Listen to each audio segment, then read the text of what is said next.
excuse for eating and drinking on this programme. We thought we'd bring some traditional Norwegian fare. Do you recognise any of this traditional Norwegian fare we have here before us, Morten?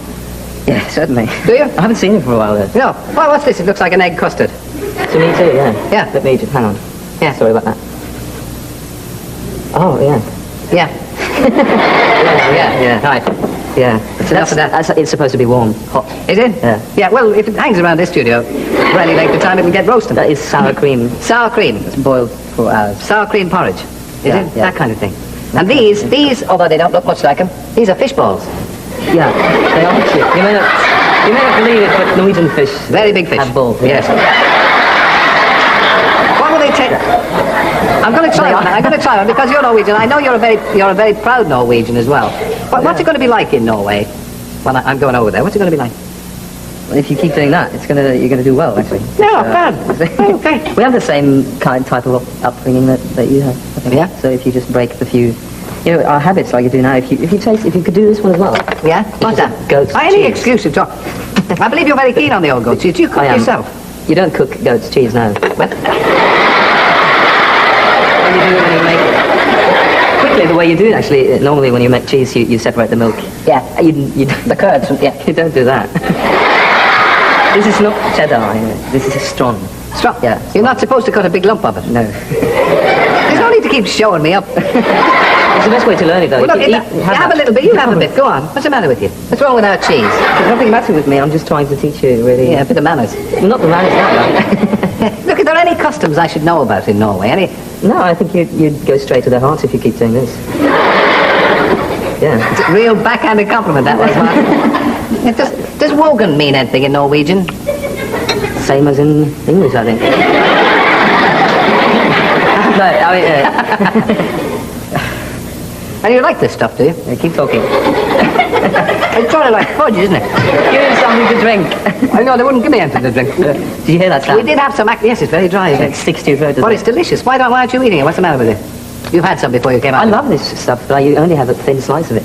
We invented something called a cheese plane in order to be able to eat it, proper way. You can have it on the size of toast and coffee or tea, and it is delicious. We have it, I think, virtually every Norwegian family have this every day. Yeah.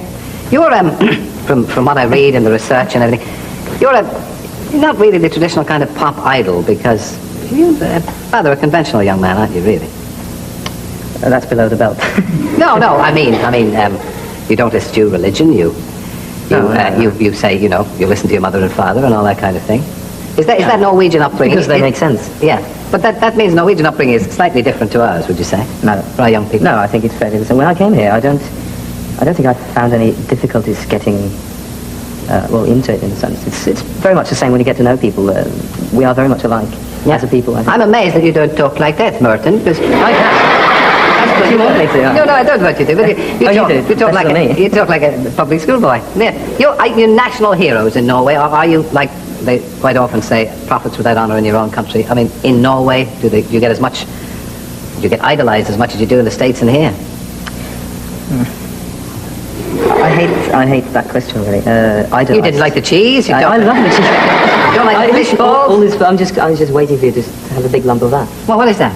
You avoid the question as well, yeah. Come on. This is much more entertaining, Do you get idolised? You see, what's this? You don't get idolised in Norway. Yes, you do. Well, in the lightest way, maybe. Yeah. But not quite to the extent that you do in the rest of the world.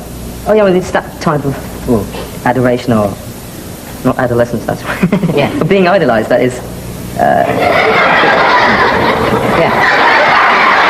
It's very shallow. It's very shallow, and it doesn't really mean very much. It's fun for those who are. So you don't enjoy the pop idolatry? I do. I can't say I don't, but I hate the everyday thing of it, really, because what I find is that the day we actually sort of made it, and we can talk about the day because it happened very fast and big when it actually happened. Yeah. Everyone, that is the people in general, changed their attitude towards me, and that's quite hard to take. You find it a bit artificial? Well, it isn't artificial. It's very real, but it's also artificial in the sense it's not normal. It's not what you're used to. I've been living for 20 years with normal people around me, and suddenly people don't react to me the way I'm used to. It's fame. You've got to get used to it. It's fame, and that part of it is not very healthy. Yeah. At all. But it's part of the glamour of showbiz. What just before we finish, you're right. What do you think of the Eurovision Song Contest? It's fun. I think it's fun. People take it far too seriously, in a sense. They expect... Not anybody around here, I can tell you that. Well, I think it's because they take it seriously that they write it off. Yeah. They shouldn't. They should No, just have fun with it. It's purely fun. Yeah, it's a show. And hopefully next Saturday that's what it's going to be. Yeah, it will. And we thank you. Morten Harket. Okay.